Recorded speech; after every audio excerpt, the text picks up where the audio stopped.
Shalom à tous. Je dis merci à mon roi. Il n'y a personne qui est puissant que Jésus. Je demande pardon à Dieu car j'ai eu du retard, car je devais témoigner depuis le premier jour.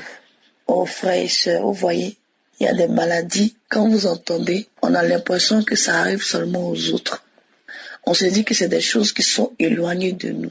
Mais frères et sœurs, ces maladies existent vraiment. Et j'ai été guéri totalement. Shalom kuri mwese. Ndashimiye umwami wanje. Nta muntu n'umwe akomeye nka Yesu. Ndasavye imbabazi Imana kubera ko natevye. Kubera ko nabwirizwa gushinga intahe guhera ku munsi wa mbere. Bene data, hariho ingwara wumva ukamengo nishikira abandi gusa. Tukibwira yuko ari ibintu biri kure yacu. Ariko bene data, izo ngwara zirabaho. Ariko narakize burundu. Depuis ce moment, j'avais une douleur dans le sein et j'avais une boule sous le sein. Et je négligeais, ça prenait du volume et la douleur au sein insistait. Et je suis allé voir un médecin, un gynéco, et on m'a demandé de faire des examens. Et quand j'ai commencé à faire des examens, chez moi, c'était une simple chose.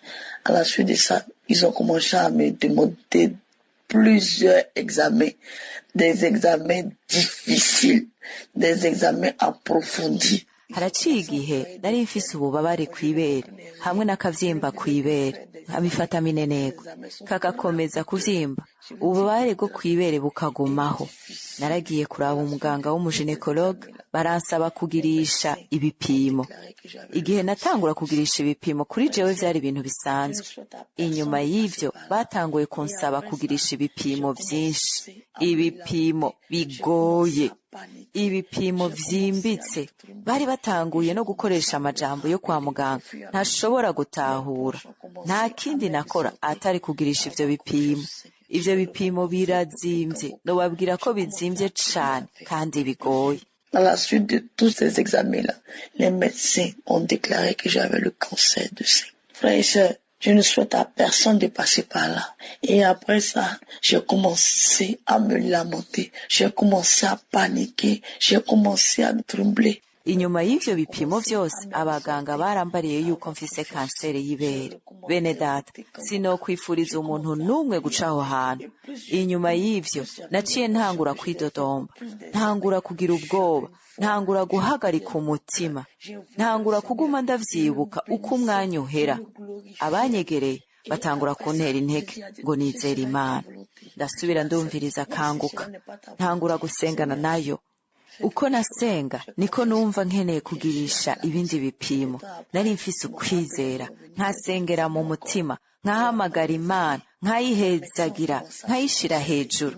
Mu nyuma ndabwira Imana nti ari ubugombe bwawe ndabwakiriye, ariko atari ubugombe bwawe Mana gira ico ukoze, ndakwizeye, ndataha muhira.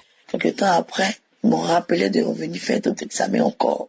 Et après les examens, les médecins ont commencé à se concerter. Ils m'ont encore rappelé à l'hôpital. Et ils m'ont dit, ce cancer-là, il a disparu. Vous ne pouvez pas comprendre. J'ai commencé à crier. J'ai dit, Seigneur, il n'y a personne comme toi. J'ai fait l'examen, on ne voit plus rien. On me dit, le cancer a disparu. Je n'ai plus rien. La douleur, je ne faisais que glorifier le Seigneur. Véritablement, Jésus s'est manifesté. Aujourd'hui, j'ai gardé mes 2 seins. Inyuma y'iminsi barampamagaye kugenda kugirisha ibindi bipimo. Inyuma y'ivyo bipimo abaganga batanguye kuja hamwe biga ku kibazo canje. Barasubira barampamagara kwa muganga, barambwira bati iyo kanseri yaraheze, warakize, ntimwoshobora kubitahura. Ndavuga nti Mana, nta umeze nkawe. Nagirishije ibipimo ariko nta na kimwe babonye.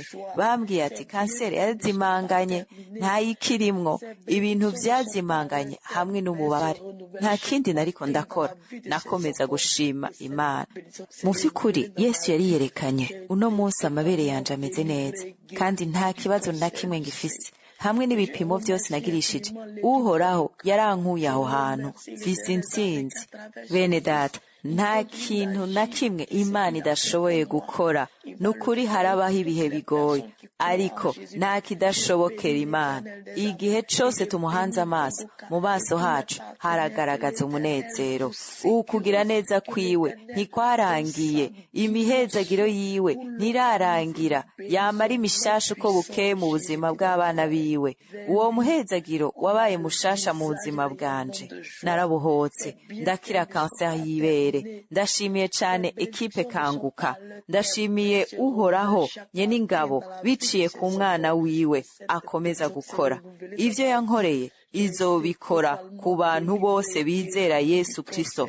Ndahezagiye Uhoraho Nyeningabo, ndahezagiye Kanguka n'abapartenere bose. Imana ibarinde, Imana mu bukuru bwayo ibabone aho muri, ibahezagire mu izina rya Yesu Kristo w'i Nazareti. Je bénis l'Éternel des armées et je bénis le Kanguka et tous les partenaires. Que l'Éternel vous sécurise, que l'Éternel dans sa dimension vous localise et vous bénisse au nom puissant de Jésus-Christ de Nazareth.